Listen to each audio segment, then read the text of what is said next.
ወይላ ፈሳድ ነው። እኔ ባለፈው ሳምንት የጠቀስኩላችሁ ነገር አለ። ሐታ የኛ ሴቶች የት ነው ደርሶት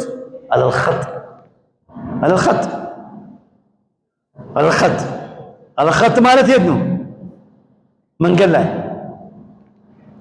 ላይ ለ1000 ብር ለ2000 ብር ይዟት ሄደዋ ዚና ትሰራለች ማለት ነው። እሷ ስራዬ ብላ ይዛለች ማለት ነው። ኢና ሊላሂ ወኢና ኢለይሂ ራጂዑን። ዚና በሚደረግበት ጊዜ اهتزاز يهتز عرش الرحمن عند مسلم እኮ አንድ ፍሬ ፀጉር እንደዚህ ብቻ አንድ ፍሬ ፀጉር እንደዚህ ካሳየች ዚና እንዳደረገች ነው የምትቆጠረው። ሱብሃንአላህ። ይሄ ብቻ አይደለም። ይሄን ሴት ልጅ እንደዚህ 10 ፍሬ ፀጉሯን ብቻ እንደዚህ ካወጣች 10 ፍሬ ብቻ ፀጉሯን እንደዚህ ካወጣች ማለት ነው እና ከታየባት አንደኛ 10 ዚና እንደፈጸመች ነው የሚቆጠርባት። ሁለተኛ ደግሞ ገበያ ሰንጥቃ ከወጣች ስንት ሰው ያያት? 100 ወይም 1000 ሰው ከሆነ ያያት 1000 ዚና ይቆጠርባታል። ከዛ በኋላ እያንዳንዱ የሄደችበትን እርምጃ እንደ ዚና ነው የሚቆጠርባት። ይሄ ለሴት ልጅ አይደለም፣ ለሴት ልጅ ብቻ አይደለም፣ ወይም ያላገባች ሴት ልጅ ብቻ አይደለም፣ ለእናትም ለእህትም ለልጅም ለሚስትንም ጨምሮ ማለት ነው። ለዚህ ነው ባለፈው ምንድነው ያነሳ ነው ደዩት የሚባለው ምን እንደሆነ እንወቅ ብለናል። ደዩት ማለት ቤተሰቦቹን የማይቆጣጠር ወይም ደግሞ እርቃና ልብሷን ለብሳ ስትሄድ ዝም ብሎ የሚያይ ሰው ማለት። ለብሳለች ግን አልለበሰችም። ለብሳለች ግን የውስጡ ልብሷ ይታያል፣ የውስጡ ሰውነቷ ይታያል። ይሄ ደዩት ነው የሚባለው። وهذا لا يدخل الجنة ጀነት አይገባም። ባለፈው ብለናል። يقول رسول الله ሁለት ግሩፖች አሉ እኔ አላያቸውም ብለዋል።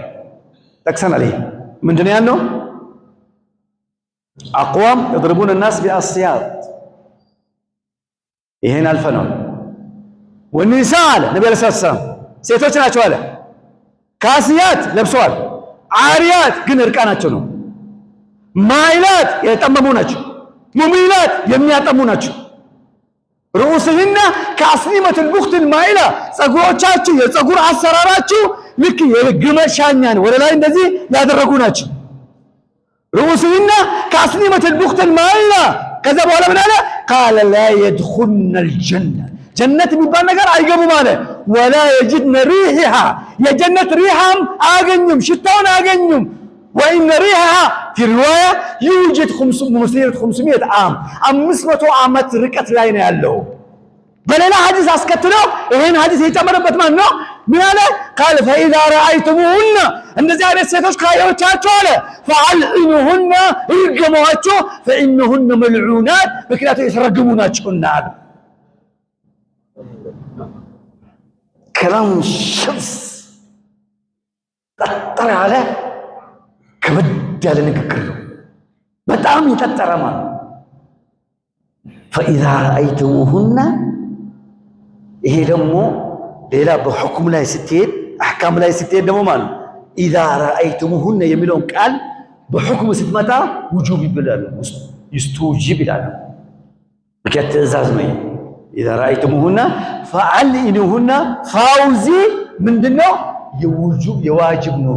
ያን ካያት لعنة-الله عليك ማለት አለበት ማለት فإذا رأيتموهن فعلئنوهن فإنهن ملعونات ምክንያቱም እነሱ የተረገሙ ናቸውና አለ።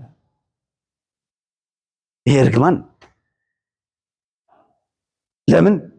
ምክንያቱም ጠማለች፣ ከዛስ ከጠመመች በኋላ ደግሞ ሌላውን አጥመማለች። የራሷ አልበቃ ብላ እንደገና ሌላውን አክት የምታደርግ ማለት ሌላውን የምታጠም ማለት ሌላውን የምታበላሽ ማለት ነው።